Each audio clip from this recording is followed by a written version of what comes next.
আমি পালিয়ে যেতে শিখিনি, তাই আত্মহত্যা করতে পারিনি, কিন্তু হাসি মুখের আড়ালে জমে রয়েছে যন্ত্রণা। কি এমন জানালেন অভিনেত্রী মানসী সিনহা? বিস্তারিত থাকছে এই ভিডিওতে। বন্ধুরা, চ্যানেলে নতুন হলে চ্যানেলটি সাবস্ক্রাইব করে রাখতে পারেন ও ভিডিওটি শেয়ার করতে পারেন। বাঙালি দর্শকদের কাছে তিনি অত্যন্ত পরিচিত মুখ, যার অভিনয় মানেই সাবলীল কমেডি আর নিখুঁত চরিত্রায়ন। কিন্তু এবার পর্দার সামনে চেনা সেই গণ্ডি পেরিয়ে পর্দার পেছনে পরিচালক হিসাবে নিজের শক্ত অবস্থান জানান দিলেন অভিনেত্রী মানসী সিনহা।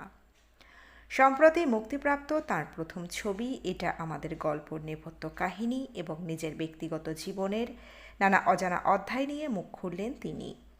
এক বিশেষ সাক্ষাৎকারে তিনি স্পষ্ট করেছেন, এই সাফল্যের পথ মোটেও মসৃণ ছিল না, বরং প্রতিটি পদক্ষেপে ছিল প্রতারণা আর অসম্মানের বিরুদ্ধে এক চোয়াল চাপা লড়াই।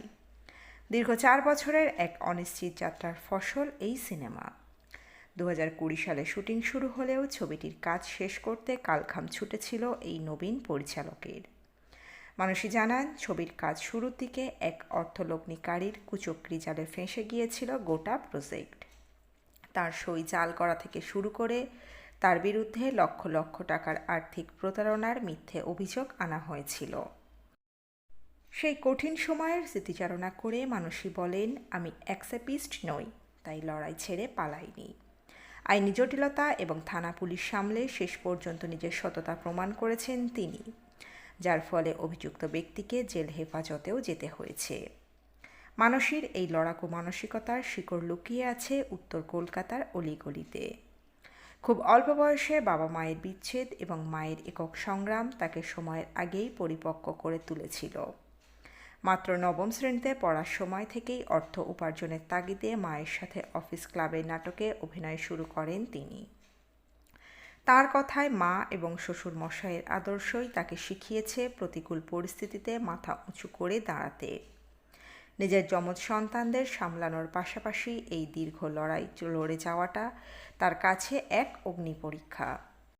অভিনয় জীবনের হাতেখড়ি নিয়ে কথা বলতে গিয়ে মানসী শ্রদ্ধাভরে স্মরণ করেন কিংবদন্তি পরিচালক তরুণ মজুমদারকে। আলো সিনেমায় তার অভিনীত আন্নাকালী চরিত্রটি ছিল তার চলচ্চিত্র জীবনের মাইলফলক। মানসী জানান, তরুণ মজুমদারই তাকে হাতে ধরে শিখিয়েছিলেন মঞ্চের অভিনয়ের সাথে ক্যামেরার সামনে অভিনয়ের সূক্ষ্ম পার্থক্য। জীবনের শেষ দিন পর্যন্ত প্রয়াত পরিচালক তাকে আন্নাকালী বলেই ডাকতেন। আজ পরিচালক হিসাবে কাজ করতে গিয়ে সেই শিক্ষার গুরুত্ব প্রতি মুহূর্তে অনুভব করেন মানসী। সাক্ষাৎকারের শেষে তিনি তার ভবিষ্যৎ পরিকল্পনা এবং রাজনৈতিক দর্শন নিয়েও স্পষ্ট বার্তা দিয়েছেন। বর্তমানে সংসার, অভিনয় এবং পরিচালনা, এই 3 নৌকায় পা দিয়েই দারুণ ভারসাম্য বজায় রাখছেন তিনি। সরাসরি সক্রিয় রাজনীতিতে যোগ দেওয়ার কোনো ইচ্ছা না থাকলেও তিনি স্পষ্ট জানান যে আদর্শগতভাবে তিনি বামপন্থায় বিশ্বাসী। তার মতে শিল্পীর কাজ হলো মানুষের জন্য কথা বলা, এবং সেই দায়বদ্ধতা থেকেই তিনি আগামী দিনেও ভালো গল্পের মাধ্যমে সামাজিক বার্তা পৌঁছে দিতে চান দর্শকদের মধ্যে। এই মানসী সিনহাই অটোগ্রাফ দিয়ে পড়েছিলেন বিপাকে। তার সই জাল হয়ে 26 লক্ষ টাকার প্রতারণার শিকার হন অভিনেত্রী। অনুরাগীদের অনুরোধে অটোগ্রাফ বিলি করে থাকেন তারকারা, কিন্তু সেই সই যে বিপদের কারণ হয়ে দাঁড়াবে তা বোধহয় স্বপ্নেও কল্পনা করতে পারেননি মানসী সিনহা। তার বিরুদ্ধে 26 লক্ষ টাকার প্রতারণার অভিযোগ তুলে জোচ্চোর বলেও কটাক্ষ করেছিলেন দীপঙ্কর নামে জনৈক। এতদিন কিচ্ছুটি বলেননি মানসী, এবার আইনি সহায়তায় আসল প্রতারককে গ্রেফতার করালেন তিনি। মানসী পরিচালিত এটা আমাদের গল্প ছবির মেকিং নিয়ে গণ্ডগোলের সূত্রপাত হয়। 26শে এপ্রিল মুক্তি পেয়েছে সেই ছবি। তার প্রাক্কালেই ন্যায় বিচার পান মানসী। 2020 সালে এই সিনেমা তৈরির সময়ে তাঁরই অটোগ্রাফ নিয়ে আর্থিক প্রতারণা কাণ্ডে অভিনেত্রীকে ফাঁসিয়ে দেওয়ার চেষ্টা করেছিলেন কয়েকজন প্রতারক। অটোগ্রাফের নাম করে সই জাল করা হয় মানসী সিনহার। আইনি পথেই হেঁটে তা প্রমাণ করেন তিনি। সম্প্রতি আইনজীবী অতনু চট্টোপাধ্যায় প্রযোজক শুভঙ্কর মিত্রকে নিয়ে একটি সাংবাদিক বৈঠকে গোটা বিষয়টি খোলসা করেন মানসী। তিনি জানান, শুটিং শুরুর সময় প্রযোজকের মাধ্যমে একজন ফ্রিল্যান্সারের সঙ্গে যোগাযোগ হয়েছিল অভিনেত্রীর। সেই ব্যক্তি অটোগ্রাফের নাম করে সই জাল করে 26 লক্ষ টাকা প্রতারণার অভিযোগ আনে খোদ অভিনেত্রীরই বিরুদ্ধে।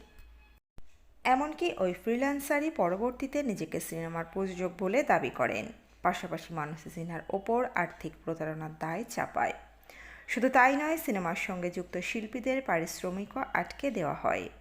এমনকি শুটিং যাতে এগোতে না পারে সেই চেষ্টাও লাগাতার চালিয়ে যায় ওই ফ্রিল্যান্সার। প্রথম দিকে অবশ্য সেসব নিয়ে কিছু বলেননি অভিনেত্রী। লাগাতার ভুয়ো অভিযোগের মুখে পড়ে আইনি সহায়তা নিতে বাধ্য হন মানসী সিনহা।